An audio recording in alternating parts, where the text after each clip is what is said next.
C'est parti. Alors?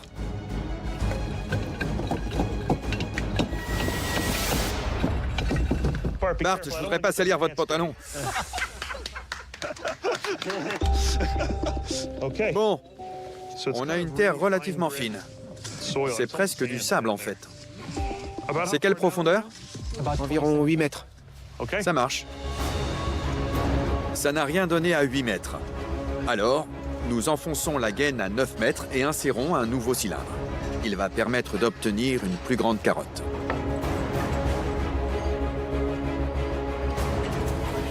Et allez, c'est la bonne. Ça y est, je le sens. Reculez les gars. Attention, chute de lingot.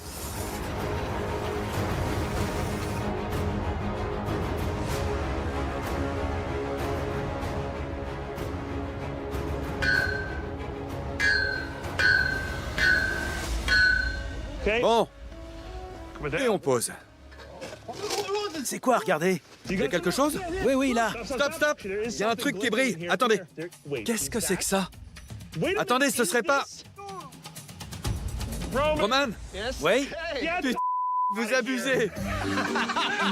C'est ce qu'on appelle se faire rouler dans la farine. Elle est bien bonne. Youpi. Qui a mis ça là-dedans? Vous m'avez eu, je suis tombé dans le panneau. N'importe quoi. C'était le plus beau jour de ma vie. Oh là là. Bon, cette fois, pas de blague, hein. Allez.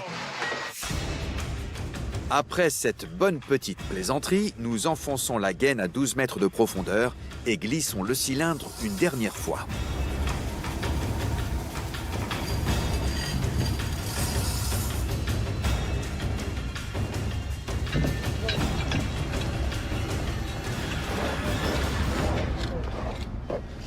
C'est plus la même strate, on a des cailloux.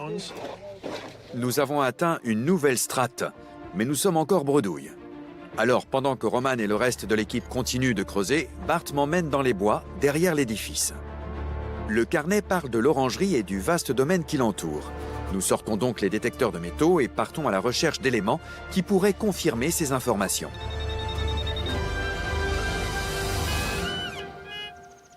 Il y a quelque chose.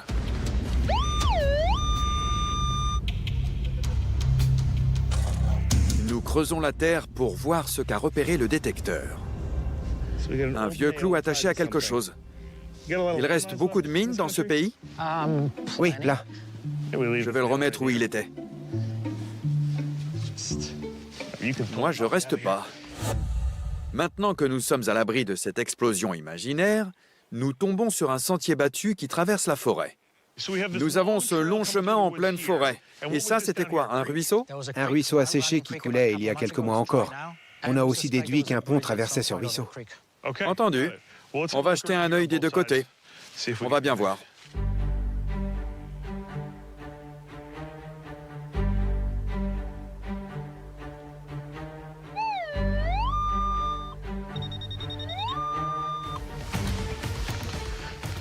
C'est la première fois que ça réagit. C'est peut-être du fer.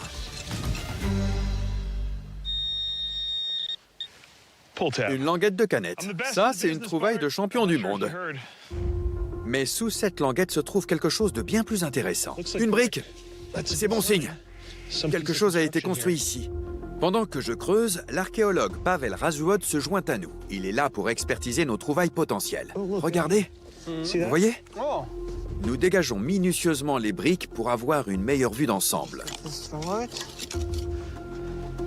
C'est remarquable. On a un bout d'édifice sous nos pieds, avec ce vieux chemin qui traverse. À votre avis, c'est quoi? Un vieux mur ou une dépendance, peut-être? Ouais, c'est peut-être un mur. Cette découverte tient du miracle. Bien joué. Un autre fragment d'histoire. Allez, on s'y remet.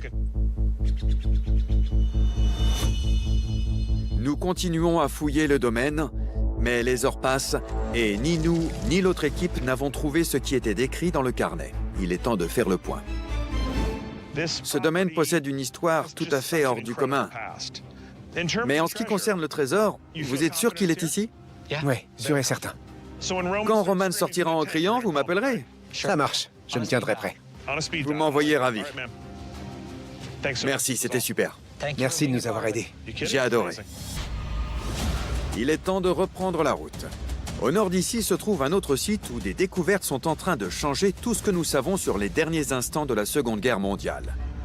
Ma prochaine étape se trouve au bord d'un fleuve, l'Oder, une frontière naturelle qui sépare la Pologne de l'Allemagne. On y trouve une forteresse.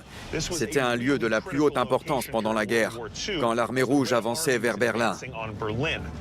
De nos jours, des chercheurs passent au crible ces ruines pour tenter d'y découvrir des secrets qui ont été littéralement figés dans le temps. Dans les vestiges de la forteresse de Kostin, je m'empresse de retrouver le responsable des fouilles, Jarek Strozniak. Enchanté. Bonjour, moi aussi. C'est magnifique ici. C'était une forteresse? Oui, c'est une forteresse qui a été bâtie au Moyen-Âge. Pourquoi l'ont-ils bâtie ici? C'était un endroit stratégique à proximité du fleuve Oder et de la rivière Varta, à tel point que le Troisième Reich l'a réquisitionné pour protéger Berlin. Tandis que la victoire semble de moins en moins probable, Hitler refuse de voir la vérité en face. La défaite n'est pas envisageable. Le Führer fait même placer un général nazi dans un asile d'aliénés, car ce dernier l'a prévenu que l'armée soviétique approchait. Hitler ordonne aux forces éparpillées de se rassembler à la forteresse de Kostin, un complexe du XVIIe siècle qui se situe à moins de 80 km des limites de la capitale allemande. C'est le dernier rempart de Berlin. Avant la fin de la Seconde Guerre mondiale, cette forteresse protégeait une ville de quelle taille? De 25 000 habitants. Je peux la voir? Bien sûr, je vais vous la montrer. Merci. Nous marchons encore et encore, quand soudain, je comprends que nous nous trouvons dans des rues désertes. Je ne vois pas de ville. C'est parce qu'aujourd'hui, il n'en reste rien. Rien du tout. Rien du tout. Les soviétiques ont tout rasé. Oui, les soviétiques ont tout détruit. Ils ont absolument tout détruit. J'avais jamais vu ça. Cette ville a été tout simplement rasée. Autrefois, c'était une ville dynamique. Aujourd'hui, on n'y trouve plus que des avenues désertes, des caves sans maison, et même une église sans ses murs. On y trouvait jadis un château. Aujourd'hui, il n'en reste que ces quelques marches. Cette ville a été surnommée la Pompéi polonaise, car préservée par les cendres se trouve potentiellement une myriade d'objets propres aux derniers instants de la guerre. Chaque maison, boutique et bureau a été réquisitionné par les nazis pour défendre Berlin. Aujourd'hui, Jarek a obtenu une autorisation exclusive pour pouvoir fouiller les ruines. C'est la toute première fois que quelqu'un explore cette partie de la ville, et vous comme moi, nous allons en être témoins. Sur place, on retrouve également Pavel Piatkiewicz, qui m'a accompagné dans les tunnels inondés non loin de là. Il vient prêter main forte à son ami Jarek pour mener ses fouilles. Ravi de vous revoir. Ouais. Comment ça va? Pas mal, et vous? Super. Alors, qu'est-ce qu'on fait là? Autrefois, se trouvait ici un bâtiment, et ça, c'est l'entrée menant au sous-sol. Mais elle est où, cette entrée? Elle est là.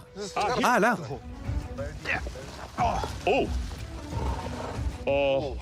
Ça alors? Et donc, il y a quoi en dessous? On a fait des découvertes assez intéressantes. C'est-à-dire?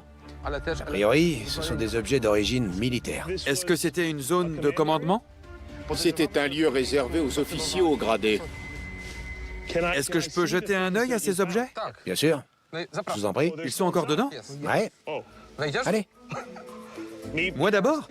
Eh oui. Oula, Allez, c'est parti. allez. Motivé. Oula, il y a un paquet de toiles d'araignée. Nickel. Les jambes d'abord. Allez, un petit effort. Voilà, c'est bien. J'y suis. Ça va où? Des petites araignées. Putain, celle-là, elle est grosse. Oh la vache, j'y crois pas. Ça descend. Il y a une pièce immense en dessous. Regardez-moi ça. Salut, Josh. Salut. C'est gigantesque. À quand ça remonte, tout ça? C'est vraiment très ancien. C'est une cave médiévale. Elle servait à stocker des aliments, mais quand nous y avons accédé, nous avons trouvé des objets qui semblent avoir appartenu à des militaires. Et ce n'est pas tout. J'ai autre chose à vous montrer. Voyons.